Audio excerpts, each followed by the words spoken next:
আসসালামু আলাইকুম এভরিওয়ান। আজ বানাবো পুরোপুরি রেস্টুরেন্টের মতো একটি সবজির রেসিপি। চলো দেখে নেওয়া যাক। প্রথমে আমি এখানে বাঁধাকপি, দুটো কাঁচা লঙ্কা, দুটি টমেটো, একটি আলু আর কিছুটা পরিমাণ রসুনের আমি নিয়ে নিয়েছি। এগুলি ভালো করে ছোটো ছোটো করে কেটে নিয়েছি। চুলায় একটি প্যান বসিয়ে দিয়ে এর মধ্যে পরিমাণ মতো তেল আর দুটি শুকনো লঙ্কা আমি দিয়ে আর কিছুটা পরিমাণ আমি পেঁয়াজ কুচি দিয়ে ভালো করে ভেজে নেব।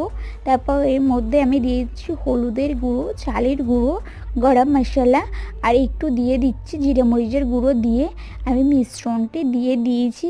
দিয়ে এগুলি আমি সাইডে সরিয়ে একটি ডিম ফাটিয়ে দিয়ে কিছুটা লবণ দিয়ে ভালো করে আমি মাখিয়ে নিচ্ছি।